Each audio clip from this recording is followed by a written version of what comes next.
So this is still day 7, and the amount of junk I have eaten will probably make you sick to your stomach.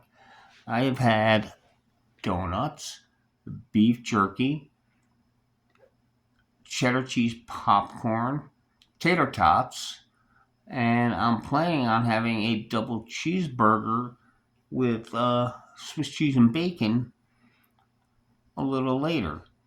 But I have a confession to make, and I'm going to make it. When I was about 7 years old, me and my cousins, Tracy and Allison, we would walk around our neighborhood and we discovered this really beautiful grapevine at Mrs. Didio's house. Now, she didn't like children, but we didn't care about that. She had these beautiful black grapes. They were probably made for making wine. They were as big as a cow's eyeball and deep, dark purple. They were wonderful. Nothing tastes as good as those grapes. So she would catch us from time to time, and she would tell us we were going to go to reform school, and she was going to call the police, and we'd go to jail. She would chase us away many times. So one day, we got 3 of these little pie tins, and we made 3 mud pies. And these mud pies contain not only mud, but back in the 70s, there was a lot of cleaning products under people's sinks that had the skull and crossbones on them. They were poisonous and very unsafe. So we rounded up a whole bunch of poisonous stuff. We made them into these mud pies. We had 3 of them, if I remember correctly.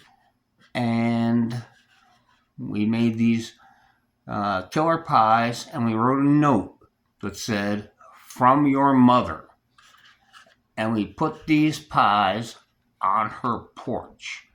And we crept away, stole some grapes on the way, but we crept away, and we didn't get caught placing the pies upon the porch. And so the next day we went and we noticed the pies were gone. So we were in the clear. So that day we went and we stole some grapes, and of course we assumed the old lady was dead, so she didn't come out and yell at us. And that was going really well that day. The next day, we went back, and the ghost of Mrs. Didio came out of the house and started yelling at us, "Reform school, prison, you're going to jail," on and on and on. So we did what any 7-year-old kid would do, is we legged it out of there. We ran away. Not only had we seen a mean ghost, but we couldn't get any grapes.